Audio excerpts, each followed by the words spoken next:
Hi. Well, continue. Let's continue. Uh, well, this time we talk on the time when British Empire was on the verge of becoming the hegemony of the world. It was also the time when the first economics, viewpoints, ideas, traditions were developed. The earliest, the one of the earliest ones was psychocrats, which were actually interesting in the sense that uh, they were at the time when the France they were developed in France, and France was kind of still had this empire mentality, and it was taxing the land uh,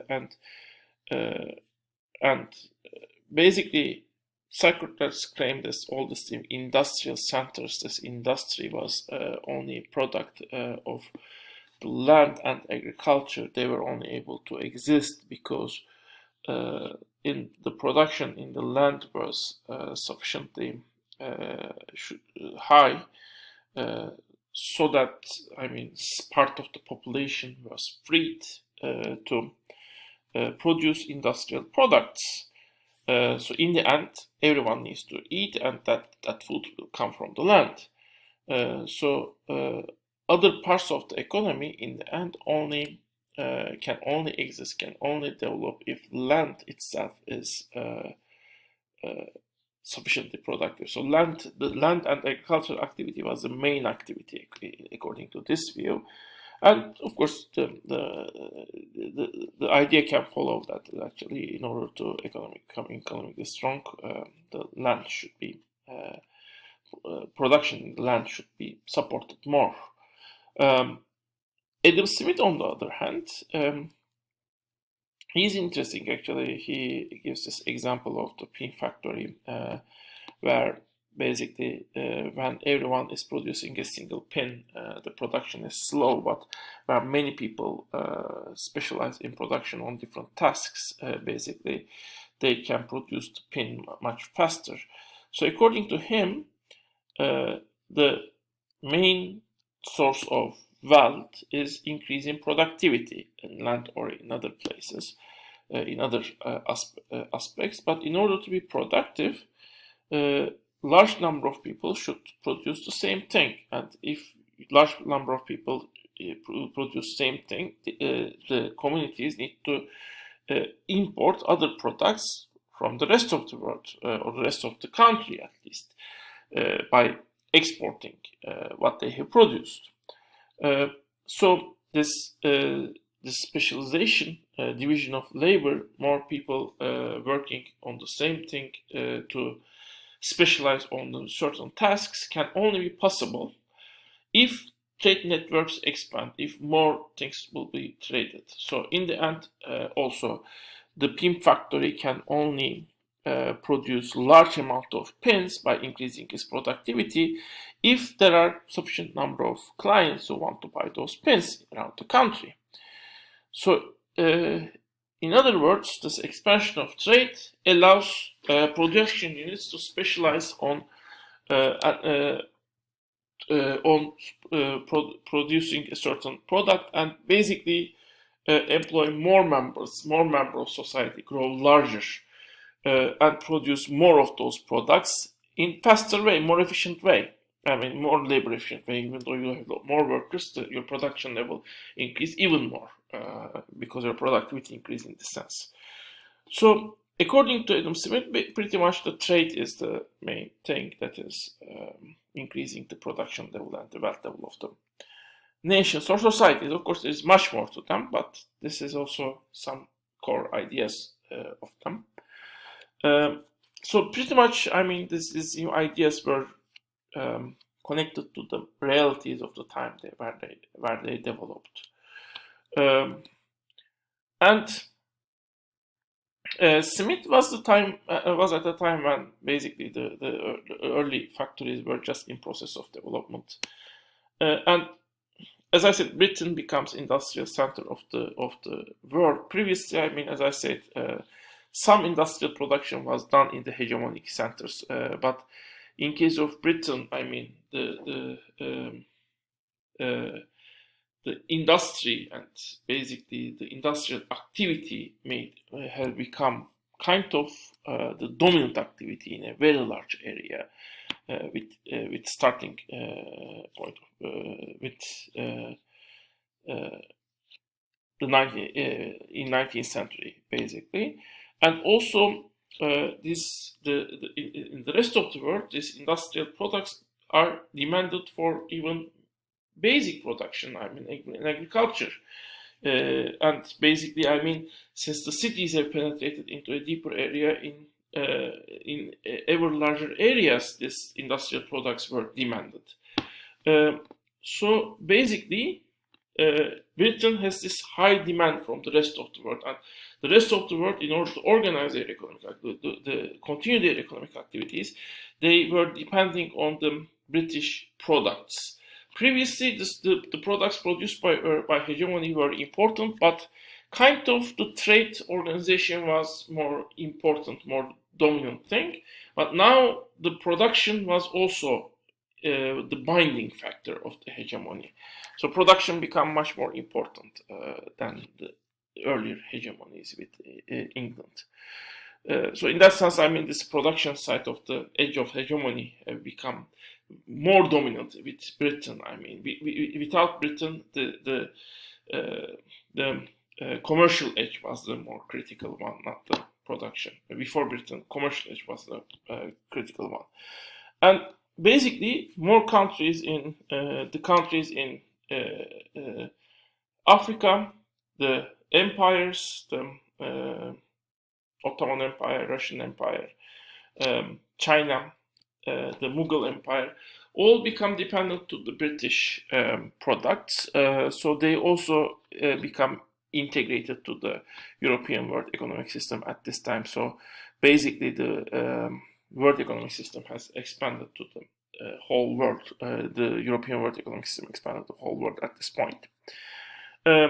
The states in Africa, in Ottoman Empire, the empires basically, they become relatively weaker states. So England was kind of, especially they were at the time the resource providers, and that basically means that also they need to be okay with the lower shares, since being resource providers means being in the periphery.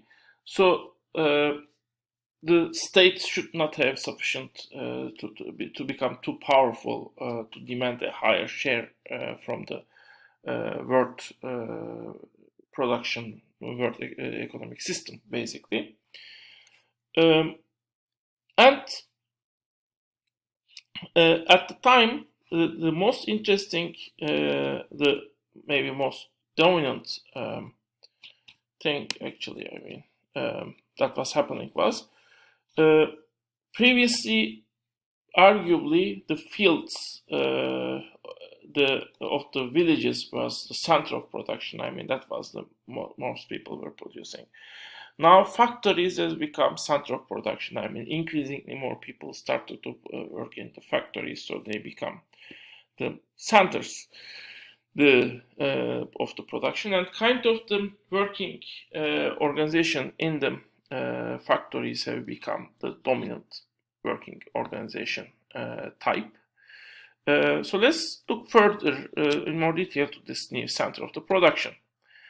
Well, previously, of course, I mean, in the land especially, the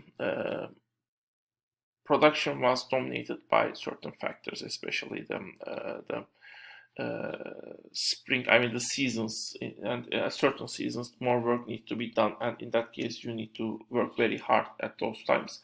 But there were also pretty much different times where they were you didn't have that much, you didn't work that much. And since most of the places were, I mean, relatively most of the let's say parts of the world were relatively self-sufficient. They produce to some extent, but they produce as much as, well, they could survive, and they need not to push themselves too hard to produce as much as they can. And since there's only a certain amount of luxury products they can buy from the town, basically, and pretty much, I mean, except some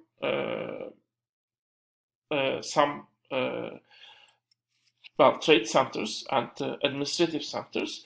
Usually, I mean, people, even if people had slaves, even, they were able to decide their own working time. They were working with the children, or children were working in the farm, but they can decide to stop working, care for their families, and then continue to work again, besides the time when nature forced them to work. So there was not a standard working time, which they were forced to obey. They can give breaks anytime they want, according to their needs. Now, in factory, suddenly everything becomes standardized. I mean, there's an order, and you should basically obey this order. When you make a break, is given. When you start to work, is given. When you stop to work, is given. And basically, you need to work coordinating with many other people. And also, since there is demand from the rest of the world, ideally in the factory, the production would be as large as possible. Even agricultural production actually has reflected back into this by this development, and increasingly in especially plantations. Basically, the workers there in Latin America and in the United States, they were slaves. They were pushed as much as possible to produce as much crops as possible from those plantations. And factories were likewise, I mean, which lead the factory owners make workers to work as long as possible. Of course, I mean, they did not consider at the time if we basically shorten the working time, maybe the productivity of the workers will increase. This idea was not there at that point. And pretty much this made actually the larger family units, which were actually organizing production within themselves, or even neighborhood communities, which were resembling the village communities, to weaken, in some cases break off, because now, I mean, you have the basic place where you are working is the factory, and you don't spend that much time with your family, with the people who are in your neighborhood. To some extent, neighborhoods and the families might also, especially for the majority of the population, was in that sense low-income people, like insurance, function. If you are laid off, then some other family members can look to you. But the economic, let's say, cooperation, the cooperation to work together to produce something, was relatively decreasing for the workers. Of course, there were some other aspects. For example, previously, you know what you produce in the farm. I mean, and you own what you produce also. In case of factory, you don't own what you produce. What you produce belongs to the factory owner. So, for you, what is produced is not important, and even that might be something you don't care about, or you can even not take ownership of. As a result, from your perspective, you just do certain actions, physical actions, or thinking for production of something that doesn't belong to you, and in return you got money, and you spent that money to buy other things in the what you need in the market. So this distancing from what is being produced and what is being produced, and the work done for producing of it, well, we might ask whether this is also something significant. All of these factors lead to one of the major critiques of the existing system, on which we will talk in the next part.